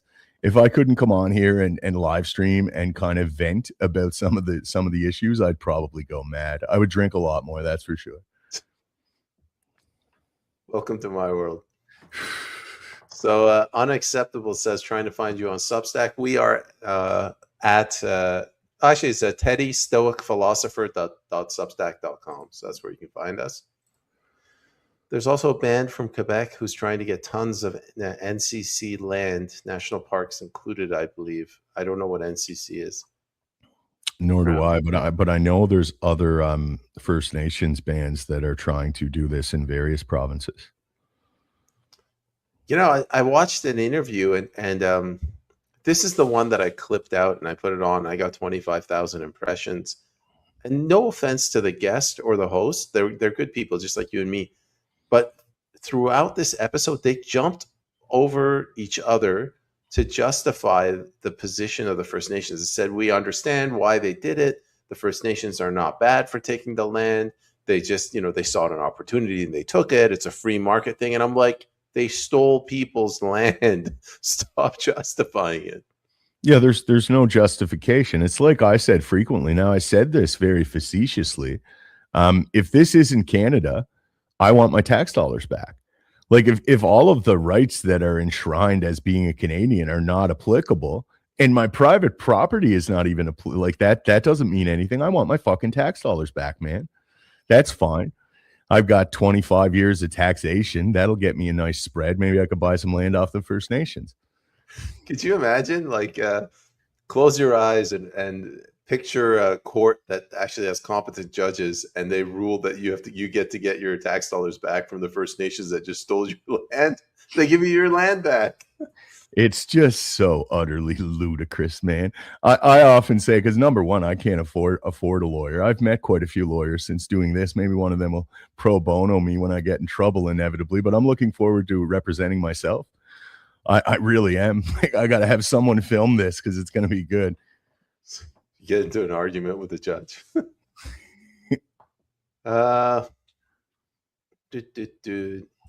Canadians are nice until we're not. I'm waiting for the until. So there's a perpetual reciprocal dynamic that exists between the people and the ruling class. This is true everywhere.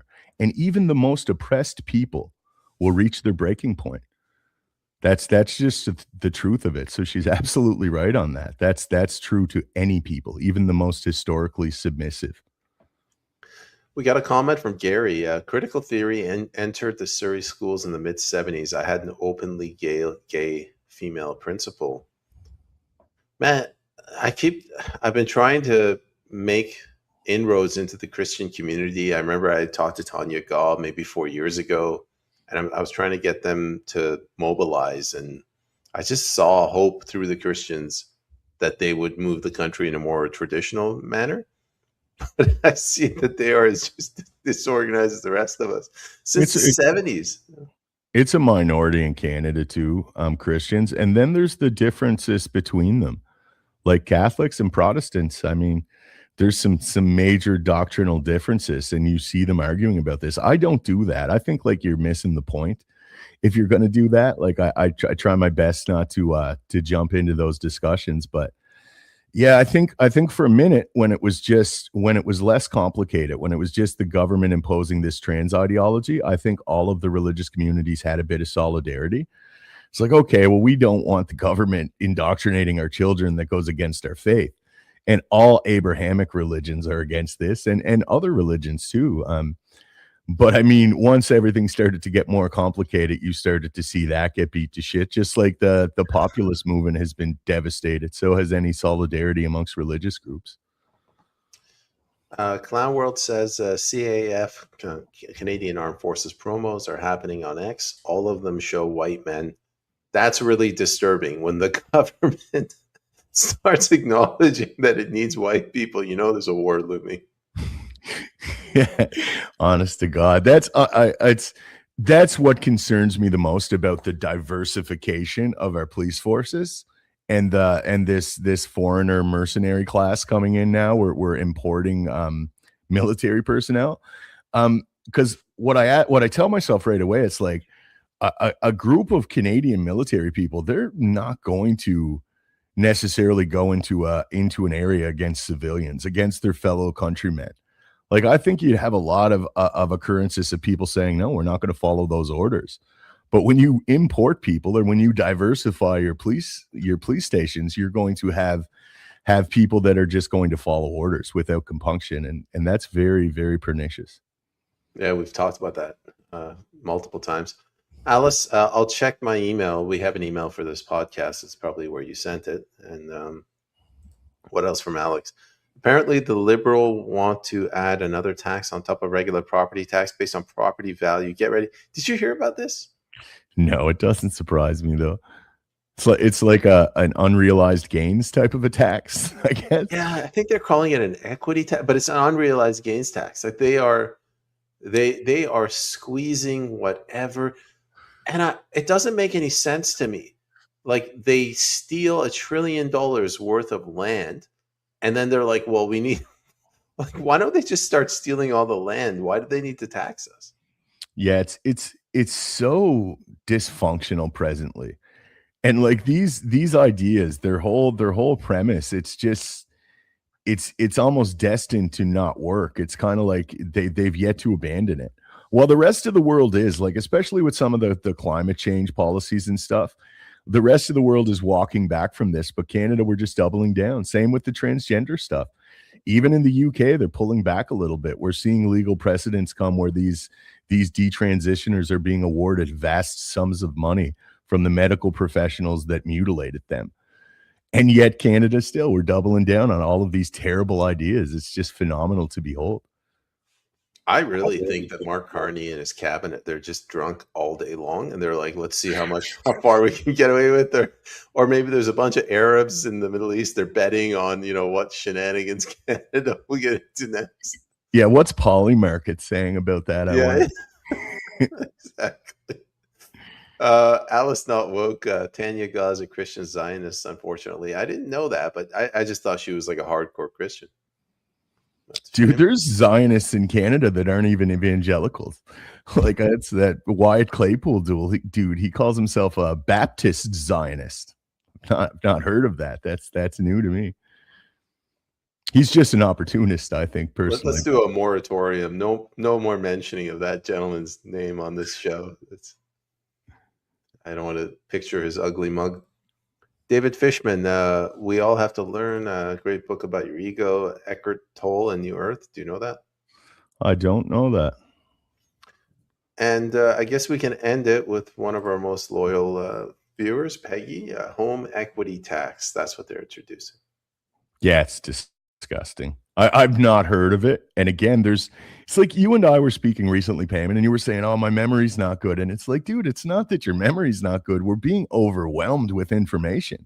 The news cycle is just, it's never ending. And there's so much to it all that it's hard to you're like a sponge for information. You can only kind of attain so much and hold on to it for so long. And then you got to squeeze some out to make room. Yeah. I don't know. You're right. There's only so much you can absorb. But what I meant was I don't know what's going to happen to this country.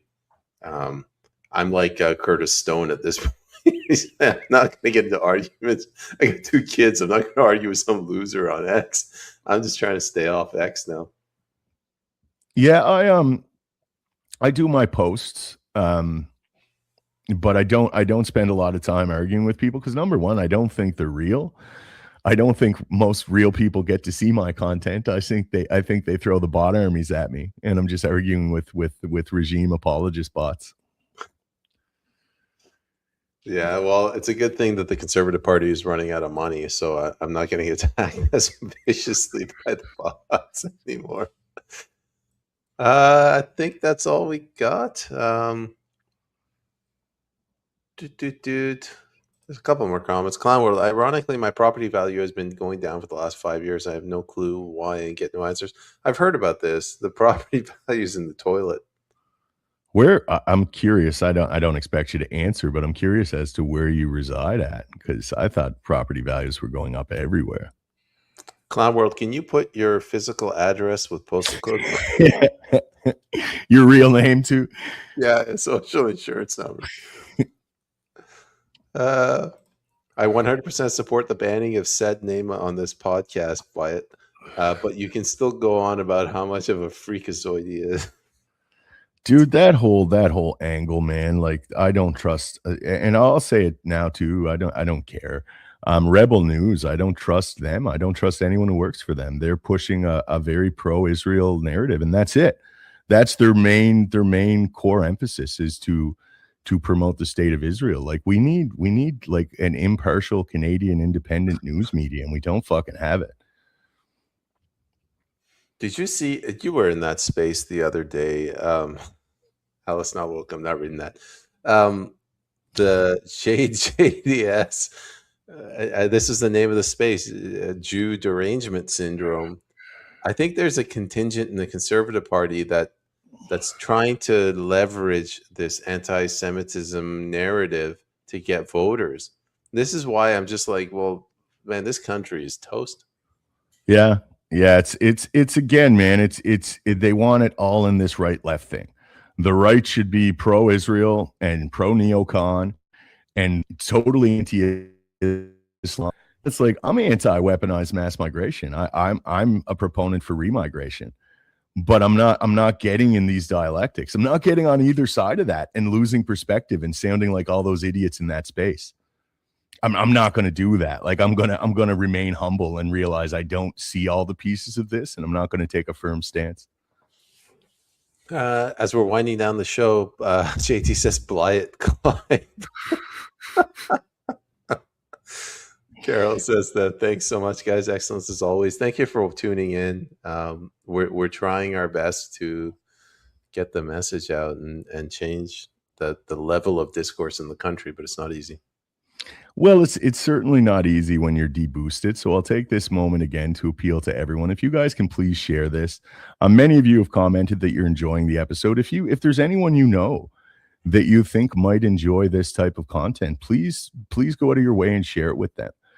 Because like I said, we were averaging 2,000 live viewers. Our record was 3,000 live viewers. We were getting 10 to 12,000 views per episode. That's been taken down by like a factor of 10. It's phenomenal how deboosted we're being. And anyone who's endeavoring to provide an unbiased take in Canada right now is suffering the same consequences. Clown World says, I really enjoy your podcast, guys. Thank you very much. Sundown 95, your podcast is the best one around. Thank you very much for the comments. Yeah, we definitely we derive a bit of a cathartic process out of it. I do anyway, for sure. I'm very glad there's people that come and listen, because I derive a lot of value. JT, great show. When's the Philosopher returning? I believe Kris is the teddy bear, and you are the Philosopher, and I'm the Stoic. That would make sense where I have Philosopher in my thing, but I think originally I was the teddy bear. Someone, I think it was it Sue? It was one of a regular, they said, oh, I love this show. It's like the Philosopher, the Stoic, and the teddy bear. But then very, very early on, people started to think Kris was the teddy bear because he's a really nice guy. Like Kris is a super nice dude. And then again, I'm more philosophical. So, but I think technically I'm the teddy bear. I don't really think it matters, but. But to answer your question, he's hopefully going to be back in the next few weeks. He's we can't disclose where he is. You can figure it out maybe, but he's otherwise indisposed. Well, that's the big cliffhanger. You guys got to tune in every week because Kris is going to tell you where he has been. to join us next week. That's right. All right. There's one thing I do want to bring up, and if this is true, this is very bad. But everything's bad, so who cares? Carly Simon, apparently Bill C9 did pass, 186 to 144. I thought it didn't pass. No surprise, I guess. So right before we went online, I did some grokking and some AIing to try to vet this, and apparently it did not pass. I actually wrote down, if you want to give me one moment here. So presently it's at consideration in committee in the House of Commons. It's completed its first reading on September 19th, its second reading on October 1st, referred to the Standing Committee on Justice and Human Rights. And then what happened today, and this is what a lot of people conflated this with, is the Bloc Québécois and the Liberal Party voted to end the debate on it. Right. So there will be no more discussion on it until the vote is held. But that narrative did get out. I actually had a post I made because I seen a lot of big accounts saying that, and I didn't vet it, which bad on me. And I had this viral post, and then I seen all the comments, you fucking idiot, like that you couldn't have vetted that, so I just deleted it, obviously. There's Carly, it's okay, we all make mistakes. Clown World says, Peyman, who am I? Well, Miss World, first name Clown. JD says, we are all the teddy bear. We should change the name. We are the teddy bear. We the teddy bears. We the teddy bear. That's it, man. I love it. Oh, Gilbert, you're all snow Mexicans. We're snow heritage Americans. Heritage snow Mexicans. Snow Mexicans. Gilbert, all the same. Thank you for tuning in. Clown World, Peyman and JP exploiting Kris's absence. Yeah, well, Peyman and I can go far off in the weeds without Kris to kind of ground us and bring us back. Peyman and I will end up talking about some crazy shit. Oh, okay. I see what you mean. Peyman, I was asking, who am I? Like I was having an existential crisis. Yeah, I'm pretty sure I am the Stoic, but what do we know? All right. That was a fun episode. I love the questions. Oh wait, Peggy's questions get buried at the top. So what does she say? They have come down a bit since the COVID boom in my area. Anyways, not so many people from Ontario. Maybe she's in Alberta. No, she's in Cape Breton. Peggy, Rebel hasn't mentioned the Epstein connection to Carney since the release of Epstein emails. Yeah, that's. So, I mean, what I said there, a lot of people are afraid to say that in Canada, but I think everyone understands that. I don't think that's even controversial, what I said. Personally, I'm not going to push you on a Peyman, but I mean, that's how I feel. Feel about what? That Rebel News is very pro-Zionist. That's like that's their biggest priority. It's not to fight the culture war in Canada. It's to put a very pro-Israel message out. It's yeah, but my view is a little bit more bleak. Like these political parties, they don't care about anything. They just they look at the demographics and they say, how do we get voters? The Conservative Party is like, well, we can get the Jewish vote. The Liberal Party's like, we can get the Palestinian vote, and that's how they view us people. Jewish Canadians vote to the left. Jewish Americans do too, really? As a majority. Yes, yeah, definitely, always. As far as I know, I didn't vet that neither. So I mean, sure, someone. Well, the Conservatives, they can always try to strip away a few votes. Peggy, looking forward to the Thursday episode. Yes. Do you want to make a plug for that? Yeah. So what time is it Thursday, Peyman? Because it's a different time, isn't it? It should be 11 a.m. Eastern, which is 8 a.m. Pacific. Yeah. So it's an early one, but we actually have Matt Ehret coming on. I'm a huge fan of Matt's content and his books. I think he's one of the sharpest analysts that are looking at this thing. So I'm very much looking forward to this. It'll probably be a little different. It'll be Peyman and I and Matt, and Peyman and I will likely just be asking him questions. Matt has a lot to say on these issues, and I have some really good questions. So I would definitely like if people tuned in for that one. Man, I hope I have the time right. But yeah. So if everybody could join us for the Matthew Ehret episode, that should be a good one. Yeah. Any final words, JP, before we sign off? Just want to thank everyone for coming out. Even though we're deboosted, we're not saying that in some kind of cynical way. I'm very happy that anyone derives any value from this, and you guys come out and share it and interact with us. It's a real trip, and we're immensely appreciative for it. So with that said, thank you very much. And we will see you guys on Thursday. Thanks for coming out.